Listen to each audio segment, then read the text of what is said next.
우리가 신앙생활하면서 어떤 사람은 예수님을 붙들고 하나님이 주시는 풍성한 복을 누리면서 여러분 신앙생활을 성령 충만하게 사는 사람이 있어요. 그런데 어떤 사람은 예수를 믿어요. 분명히 예수를 믿어요. 아주 신실한데 풍성한 삶을 누리지 못하는 경우가 있어요. 그래서 오늘 본문은 우리에게 결론부터 이렇게 내립니다. 성령 충만함을 받으라. 여러분들, 이 말씀은 성령님 안에서 충만한 삶을 살라 이런 뜻이에요. 그러므로 여러분들이 성령님 안에서 충만한 삶을 살게 되면 놀라운 역사감을 믿으시기를 축복합니다. 그러면 성령 충만한 삶은 뭐냐? 많은 정의가 있지만은 성령님께서 우리 가운데 오셔서 신적 임재를 느끼게 하시고 우리가 특별한 하나님의 사람인 것을 알게 해주고 세상 어떤 것으로 비교할 수 없는 기쁨과 만족과 감동을 주는 사건이 되겠죠. 저는 여러분 안에 이러한 하나님의 역사가 있기를 축복합니다. 그래서 성령님은 인격적인 존재이기 때문에 우리 안에 들어오셔서 우리를 도우시고 예수 그리스도를 통하여서 주시는 놀라운 복을 누리게 하셔요. 성령님은 여러분을 어디로 인도하느냐? 예수 그리스도 앞으로 인도해요. 십자가 앞에 인도해요. 그래서 죄사함의 은총뿐만 아니라 성령님이 여러분을 통해서 일하시는 놀라운 역사를 통하여서 놀랍도록 여러분 이끌어감을 우리는 바라보게 되는 것입니다. 그런데 오늘 본문은 앞부분 15절, 16절에서 세월을 아끼라는 단어가 나오고 있어요. 그리고 이 시대가 악하기 때문에 어떻게 행해야 될지 주의하여 보라 말씀하고 있어요. 그러니까 우리가 이 땅을 살아가면서 신앙생활을 잘하고 있는지는 어떻게 아느냐? 주변 사람들이 보면 시간의 흐름 속에서 저 사람은 기쁨 가운데 살고 감사함 가운데 살고 정말로 놀라운 변화된 삶을 산다. 저 사람 예수 믿는 사람이야. 이렇게 이야기하면 적어도 신앙생활을 바르게 하고 있는 거예요. 그런데 주변 사람이 볼 때 저 사람이 예수 믿는 사람인지도 모르고 선한 영향을 미치지 않고 있다면 예수 잘 못 믿고 있는 거예요. 여러분 한번 물어보세요. 내가 생각하는 내 모습이 아니라 주변 사람이 여러분 보고 예수의 사람이라고 하고 있다면 잘 믿는 거예요. 저는 여러분 안에 계신 예수님이 드러나기를 축복합니다. 여러분 안에 계신 성령님이 여러분을 변화시키는 놀라운 역사가 일어나기를 축복합니다. 여러분 안에 성령님이 계시니까 이 시간 주의 전에 온 거예요. 그래서 우리가 하나님 앞에 예배할 수 있는 놀라운 은혜를 지금 누리고 있음을 발견하게 되는 것입니다. 그러면서 성령 충만함을 우리가 이해하기 어려운 단어로 여러분 대조를 시키고 있어요. 술 취하지 말라. 이는 방탕한 것이니 오직 성령의 충만함을 받으라 그랬어요. 참 이해하기 어렵죠? 그런데 쉬운 내용이에요. 술에 취하면 판단력이 흐려져요. 술에 취하면 여러분 어떻게 됩니까? 자기 하고 싶은 대로 못하고 알코올에 취해서 그가 행동을 하게 되는 거예요. 그만큼 지배력이 있는 것을 보게 되는 거예요. 우리도 똑같아요. 성령 충만하게 되면 성령님이 우리를 지배하게 될 줄로 믿습니다.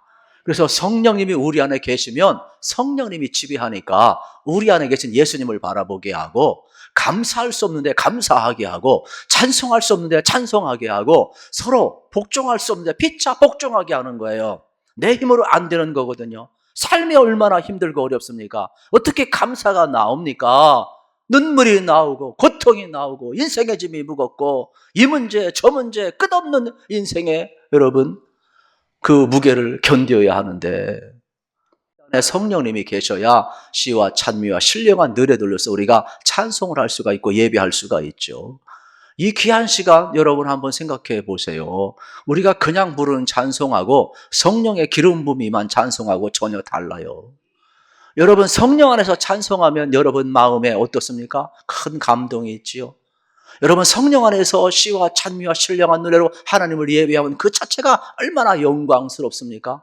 내 영혼이 얼마나 순결해지고 정화되고 내 심령과 여러분 또 여러분의 눈물 속에 여러분 흐르는 그 눈물 속에 성령의 임재를 경험하지 않습니까? 그 파워는 대단한 것 아니겠어요? 그래서 우리가 지금 이 시간도 마찬가지가 되겠죠. 성령 안에 있기 때문에 하나님을 예배하는 줄로 믿으시기를 축복합니다. 그 예배는 나를 또다시 하나님 앞에 세워주게 되는 것이죠. 그래서 그 찬송은 그냥 부르는 찬송이 아니라 성령 안에서 부르는 찬송이 될 때 하나님을 영화롭게 하고 하나님의 임재를 경험하고 그 기쁨, 여호와라는 그 기쁨이 이루 말할 수가 없는 것 아니겠습니까? 그리고 성령님 안에서 여러분이 살다 보면 서로 피차 복종한다 이야기하는 장면을 우리는 볼 수가 있게 되겠죠. 우리가 어떻게 여러분 피차 복종합니까? 서로 불편한데. 그러나 성령님 안에 있으면 우리는 어떻게 됩니까? 서로 사랑하고 서로 존중하고 서로 복종해서 서로 여러분 순종해서 하나님의 영광을 드러내는 놀라운 역사를 우리는 경험을 하게 되는 것입니다. 그러므로 이 귀한 시간 저는 여러분들이 다시 한번 하나님의 말씀을 확인하면서 이러한 생활을 하기를 축복합니다. 19절, 21절을 같이 한번 읽겠습니다. 시와 찬송과 신령한 노래들로 서로 화답하며 너희의 마음으로 주께 노래하며 찬송하며 범사에 우리 주 예수 그리스도의 이름으로 항상 아버지 하나님께 감사하며 그리스도를 경외함으로 피차 복종하라. 아멘. 여러분 성령님 안에서 감사하기를 축복합니다. 성령님 안에서 하나님을 예배하고 찬송하기를 축복합니다. 성령님 안에서 여러분 피차 순종함으로 하나님의 영광이 드러나시기를 우리 주님의 이름으로 축복합니다. 이러한 가장 좋은 예가 어디에 나오느냐? 여러분 이제 탕자의 비유에서 우리가 다시 한번 경험을 하게 되는 것입니다. 저는 말씀을 준비하면서 우리가 하나님 앞에 돌아오면 다 되는 줄 아는데 그건 시작에 불과하다는 것을 생각해 보게 되었어요. 우리가 은혜 받으면 다 되는 줄 아는데 그건 시작에 불과하다는 것을 생각하게 되었어요. 우리가 거듭나면 되는 줄 아는데 그건 시작에 불과하다는 것을 우리는 알게 되었어요. 우리가 잘 아는 것처럼 아버지의 재산을 가지고 이제 완전히 독립해서 나가지요.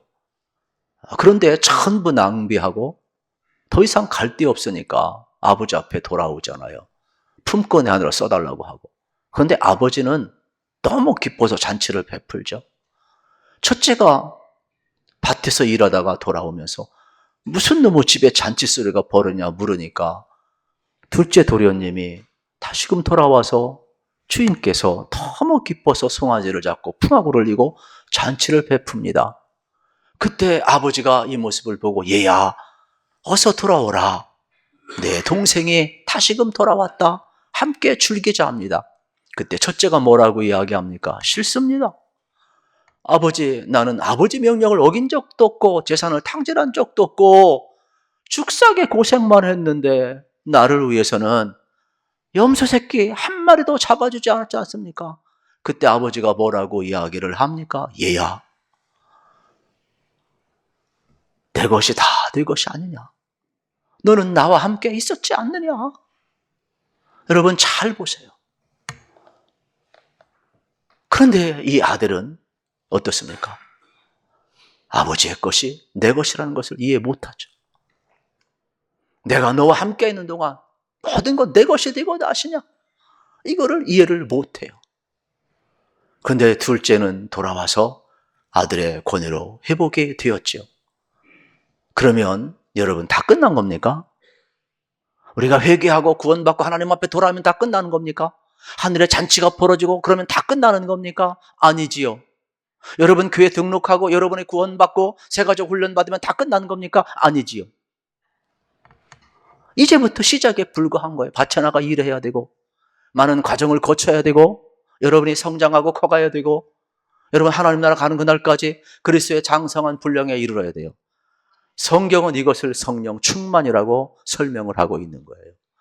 그러므로 저는 여러분들이 이 귀한 시간 내가 구원받고 은혜 받았다고 다 끝나는 것이 아니라 한국교회가 추상명사로 너무 제시하다 보니까 무슨 놈의 성령 충만이 수단인 줄 알아요. 그냥 거룩한 목소리로 성령 충만 받아라 그러면 아멘 아멘 그러면 다 끝나는 겁니까?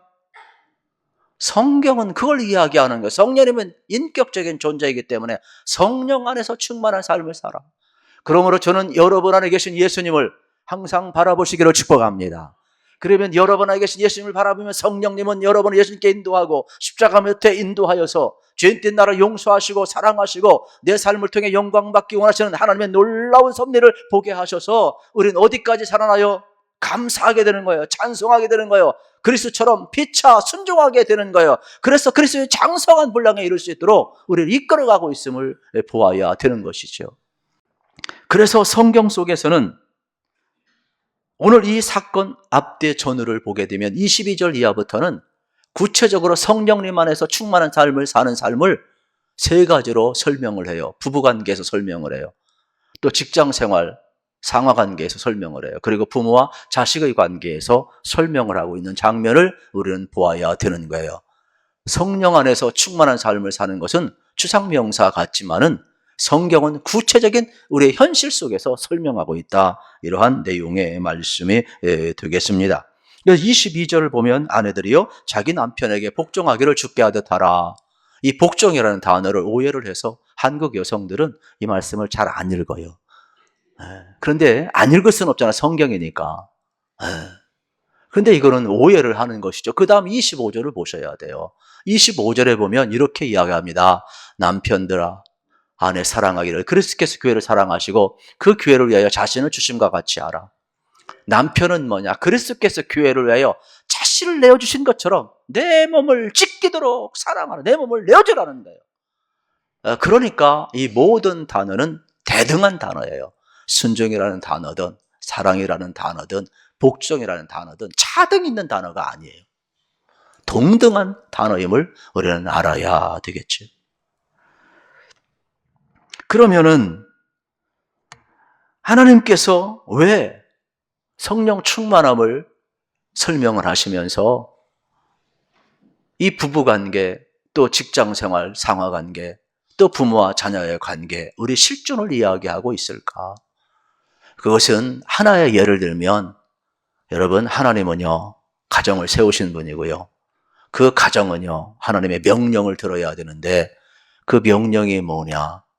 다른 것 아니에요. 우리가 이 본문을 잘 해석해 아내는 복종하고 남편은 사랑하라 이러한 단순한 도식이 아니라 대등한 관계성 속에서 여러분 살라는 하나님의 말씀을 잘 알으셔야 이 말씀에 오해가 없다. 이러한 내용의 말씀이 되겠습니다.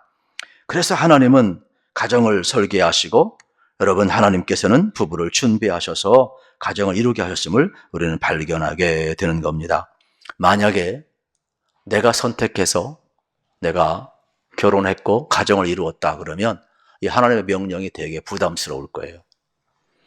그런데 이걸 알으셔야 돼요. 사실은 내가 선택한 것 아니에요. 여러분 만난 사람들, 선택한 사람들하고 다 지금 살고 있습니까? 최종적으로 만난 사람하고 살잖아요. 시침이 그만 떼시고요. 그냥. 그 전에 만난 사람들은 뭡니까? 하나님의 뜻이 아니죠. 좋게 해석하시길 축복합니다. 좋게 해석하세요. 좋게.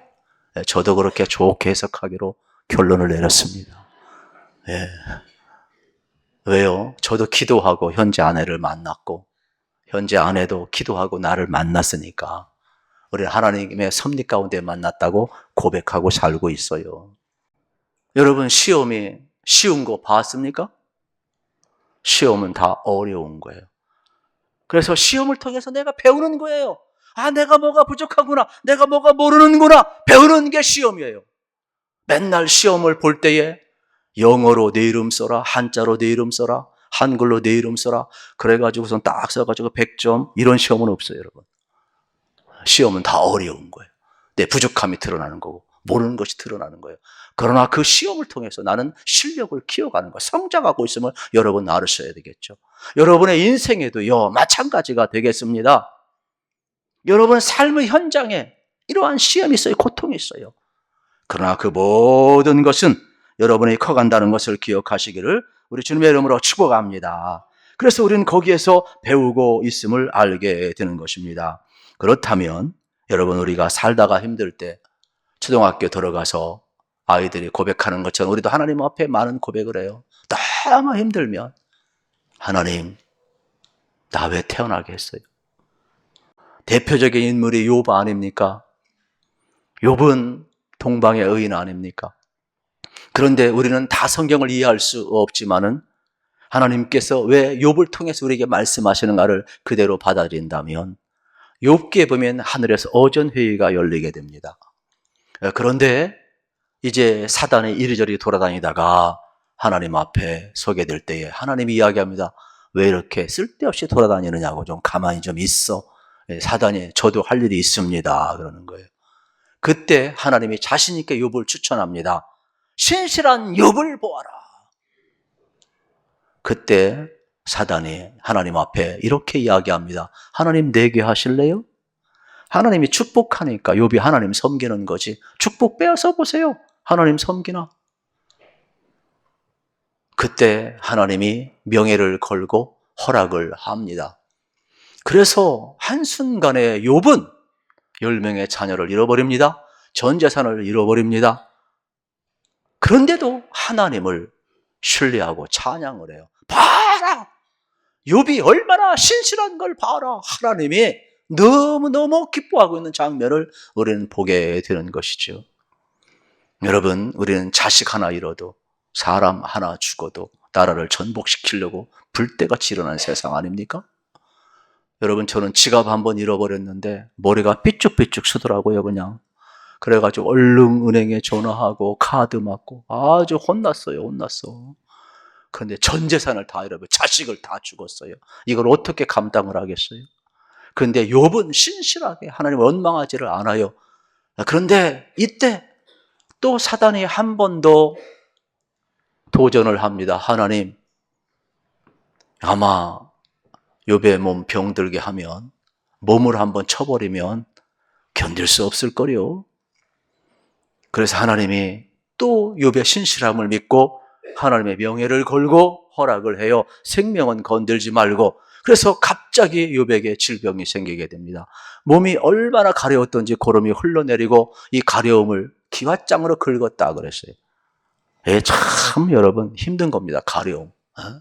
저도 이제 염색을 하기 때문에 가려움증이면 나도 모르게 잠을 자다가 이 손톱으로 여기를 막 긁어 이렇게. 그래서 어느 때는 여기가 막 손톱이 독이 있나 봐요. 막 그래서 막 붉어져요. 그것도 그거 없애려고 막 마사지하고 오고 막 그러는데 그래도 여기가 막 이렇게 부르트고 막 그래요.